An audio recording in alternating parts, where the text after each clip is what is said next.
TCR과 RQD를 배웠어요. 그럼 RMR과 Q 시스템은 무엇이냐? 우선 이걸 먼저 배워야 돼요. 우리나라의 터널이 아니라 터널의 큰 종류를 두 가지로 나눌 수 있어요.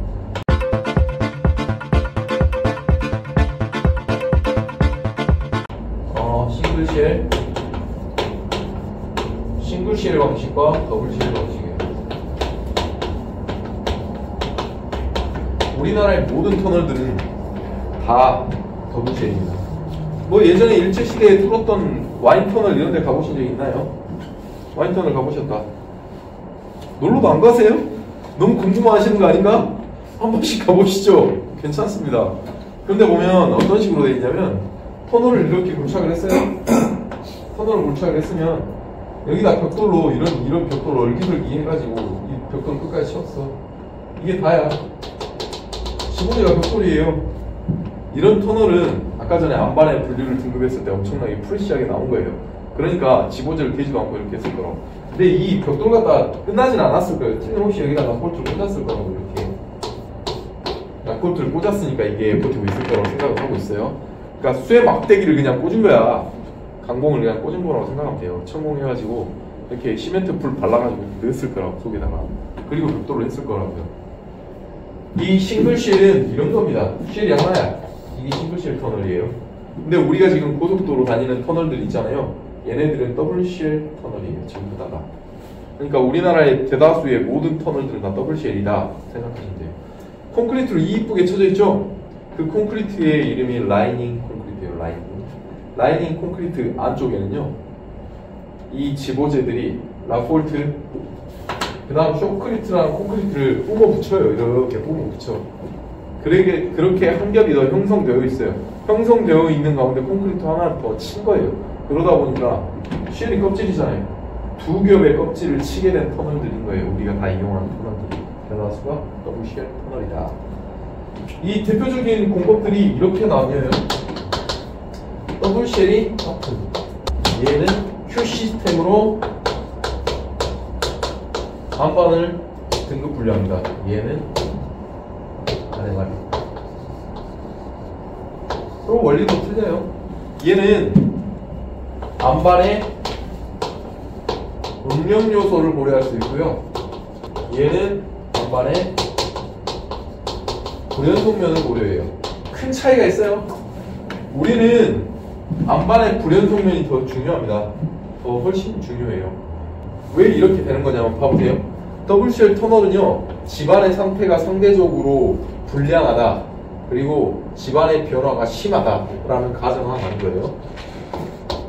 집안 불량과 방금 전에 말씀드렸던 대로 변화가 심하다, 이걸 가정한단 말이죠. 이거는 아니에요. 싱글쉘로도 버틸 수 있을 것 같으면 쇼크리트 칠하고 끝난 거란 말이죠. 지금 그러면 안반의 상태가 어떻게 될까요? 우수하겠죠. 집안이 우수하니까 하나만 가지고 사는 거예요. 하나만. 안반의 변화도 없어요. 그러면 우리나라의 지형에 맞을까요? 우리나라 지형에는 당초에 맞지는 않고요. 산이 엄청나게 높은 유럽이라든지 이런 데 나라들을 한번 상상해 보자고요. 선생님 어디 알프스 갔다 오셨어요? 옷이 좀 알프스에 오신 것 같은데, 그런 터널들은 다 이 싱글쉘 터널로 부른다고. 그냥 뚫어도 안반이 다 똑같아요. 처음부터 끝까지 안반이 다 나와요. 어디 뭐 점토질이 속해 있다거나 갑자기 뭐 불연속면이 막 이렇게 많이 나온다거나 그렇지 않단 말이죠. 균질해요, 균질해. 그 가정하에 이렇게 가는 거기 때문에 안반이 강한지 약한지를 구분하는 거예요. 그게 Q 시스템의 목적이란 말이죠. 근데 우리나라는 안 그렇단 말이죠. 뚫으면 난리야. 다 틀려. 어떻게 된 것이. 그러다 보니까 더블쉘로 해야 돼. 안반에 불연속면. 그러니까 상태가 애당초부터 안 좋단 말이죠. 안반의 능력을 고려할 필요도 없어요. 상태가 안 좋은데 뭐 이런 것까지 고려해. 그렇죠? 그러다 보니까 안반의 불연속면만 고려해가지고 설계를 적용한단 말이에요. 대척점이 있는 거예요, 서로. 아예 달라요. 그러면 우리나라는 RMR 하나만 쓰느냐? 그렇지 않죠. RMR은요, 5단계로 안반을 분류하고 있는데 쟤는 10단계로 분류해요. 얘를 발주처리 다들 계시잖아요. 만약에 업체한테 용역을 줬는데 얘네들이 A안 견적서도 하나만 받아왔어. 그럼 뭐라고 말합니까? 비교 견적! 비교 분석 갖고 와라. 이게 QC템이 이거를 5단계로 바꿔가지고 한국형으로 맞춰가지고 갖고 와요. 두 개를 비교해가지고 비교해서 터널을 설계하기 위한 게 목적이에요. RMR도 자세히 설명하려면 끝도 없는데 여기 써져 있어요. 강할 상간지로 해가지고 제가 10페이지에 제시를 했어요. 이거 한번 읽어보세요. 강도, RQD, 전리상태, 전리간격, 지하수 상태 이걸로 해가지고 이걸 다 더해보면 100점 만점이 나와요. 100점 만점에서 불연속면의 방향을 고려해가지고 점수를 12점까지 빼줘요. 어떤 식으로? 이게 굴침면이에요? 굴침면이야. 그러면 불연속면이 여기에 있을지 여기에 있을지 여기에 있을지 모르잖아요. 우리가 여기 불연속면의 방향을 보고서 마이너스를 해주는 거예요. 몇 점까지? 12점까지 빼준단 말이죠. 이게 RMR의 정체예요. 그러면 나쁘면 88점이 나올 테고 좋으면 88점이 그러니까 나머지 상태가 완벽한데 전리가 나쁘면 88점까지 떨어지겠죠. 근데 강할 상간지 5가지에서 뭐 몇 가지가 떨어지겠죠. 그러다 보면 이제 지보 패턴이 나빠지겠죠. 제가 이번에 지방조사 영역을 하나를 맡았어요. 그래서 구착을 해가지고 터널을 만들어야 되는데 터널이 참 크게 있어요. 주인이 이 신출을 하려면 토지 사용 동의를 받아야 되는데 주인이 58명이야. 문중 땅이다 보니까 58명을 다 쫓아다니면서 사인을 다 받아야 되는데 이거 가능합니까? 그러니까 문중 땅에 터널 하부에 좀 속해가지고 하면 신출조사 못해요. 불가능해. 그 우문지 다 사용 승인을 받아요. 그러니까 한참 떨어진 여기다 이렇게 조사를 했어. 여기다 터널은 여기 형성될 거니까 지방조사를 여기다 이런 식으로 해줘야 되는데 터널 같은 경우에는 100m마다 한 공씩 하도록 돼 있단 말이죠. 100m마다 한 공씩 여기다 쫙 해주면 좋은데 계획은 그렇게 세웠는데 안 돼. 조사가 한참 떨어진 여기다가 했는데 여기부터 안반이 나와. 근데 이 안반이 다 보통함이야. 보통함 이상이 나왔어요. 그럼 어떻게 되냐? 아까 전에 PCR 뽑았는데 몽둥이가 올라가요. 몽둥이가 100%짜리 몽둥이가 올라갔어요. RQD도 뭐 90 몇 %란 말이죠. 뭐 어떻게 이걸 가지고서 이제 설계에 반영을 한단 말이에요. 이거 하나만 하는 게 아니라 전기비저항과 탐성파 탐사를 추가적으로 더 해가지고 중복해서 확인을 하는데 걔네들 또한 기준값은 얘예요. 이걸 가지고서 전기비저항과 탄성파 탐사의 기본값을 정하고 조사를 실시하다 보니까 얘가 좋으면요 전기비저항이든 탄성파 탐사든 이 뭐 없는 행위든 다 좋게 나온단 말이죠. 안반 등급이 분류를 RMR 하잖아요. 1등급과 2등급이 나와. 그럼 지보제 몇 개 설치하고 말아야 돼. 그럼 공사비가 터널 200억이면 끝나겠다. 실질적으로 굴착하면 1000원 나올 텐데 다 좋겠어요? 여기 들어보면 다를 텐데. 그럼 이제 설계사에서 부담스럽죠. 그러니까 얘들 같은 경우는 계략 설계일 수밖에 없어요. 연약지반 전 시간에 계략 설계인 이유를 설명드렸잖아요. 얘도 계략 설계예요. 그럼에도 불구하고 공사비를 확보해놔야 나중에 시공할 때 문제 없을 거 아니에요. 설계사 안 끌려다닐 거 아닙니까? 발주처에 피곤하지 않게. 그래서 어떻게 했느냐? 옆에 공부는 터널의 등급이 4등급, 5등급 나왔다 이거예요. 4등급, 5등급. 어떻게 하긴 이걸 몽둥이로 깼지.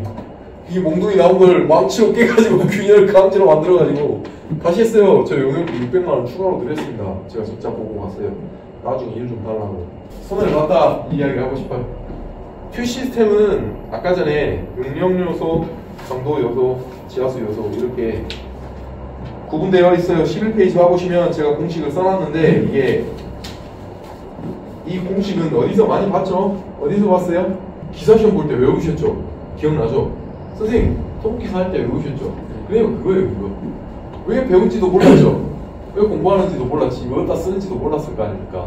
그렇게 배우니까 이게 지식의 한계가 생기는 거예요. 보세요. 기사와 기술사의 차이가 여기 있어요. 기술사는 지식을 연결시켜야 돼요. 목걸이가 그러잖아요. 우리가 춘지도 꿰어야 보배 이런 말 있잖아요. 정말이 진실이. 앞으로도 계속 사시다 보면 공학적인 지식이 꿰어지지 않잖아요. 그럼 그걸 써먹을 수 없게 돼요. 적시적소에 써먹고 싶다면 지식을 꿰가지고 한 판으로 만들어야 돼요. 제가 여기서 강의하고 떠들고 밥 먹고 살고 이렇게 용역하고 이유는 하나입니다. 지식이 다 꿰어져 있기 때문에. 깨우셔야 돼요. 결국은 다. 여러분들이 공학자로 평생 사시려면 기술사를 따고 안 따고가 중요한 게 아닙니다. 공학적인 지식이 연결되어 있어야 돼요. 그래야 남들이 말을 할 때 거기에 대한 적정한 대처 방안을 찾을 수도 있고 제안을 할 수도 있고 문제점을 찾을 수도 있고 해결 방안을 제안할 수도 있어요. 그게 결국 실무적인 지식이라고 봐요. 그게 실무가 깡패가 되는 거예요. 실무가 다야 실은. 이론은 아무짝에 쓸모없어요. 운전면허증만 따면 뭘 해야 돼요, 운전을 못하면. 여러분들이 지금 실전적인 지식을 배우고 있는 거거든요. 시공기술사에서 배우는 지식들이 대다수가 실전적인 지식들이 굉장히 더 많아요. 그러니까 지금 배우고 있는 이 시간도 따든 안 따든 의미가 있다고 봐요. 저는 굉장히 의미가 있는 시간들입니다. 결국은 지식을 꿰기 위해, 엮기 위해 노력을 하셔야 돼요. 지금 어찌되었건 이거 길게 설명했는데 이게 안반의 분류고요. 터널의 기본 원리예요, 이게 다. 그럼 결국은 어떻게 되느냐, 지복 패턴을 이 5단계까지 분류를 하잖아요. 그럼 조금 있다가 1단계, 2단계, 3단계, 4단계, 5단계에 맞도록 제가 지복 패턴을 어떻게 설정하는지 설명을 다시 드릴 거예요. 이제 안반의 등급은 여기까지만 분류하고 넘어갈게요. 왜냐면 이 정도는 좀 써줘야 되겠다. 우선 RMR과 Q 시스템은요, 터널의 모든 그 빈 공간에다 쓸 수 있는 맞는 키예요. 뭐냐면 다 이걸로 터널 설계를 하니까. 기본값이란 말이죠. 기본값인데 비교표 정도는 알아야죠. 이렇게 하세요. RMR, Q 시스템 비교표를 지보체계 쓰세요. 지보체계, 불연속면 방향, 응력조건, 적용성. 이 정도의 비교표로 하나로 다시 한번 하자고요. 이거 지보체계라고 하지 맙시다. 터널 형식이라고 하자고요. 터널 형식. 배운 대로 가자. 터널 형식. RMR은 어디다 적용한다 그랬죠? 더블쉘. 얘는 어디다 적용하죠? 싱글쉘.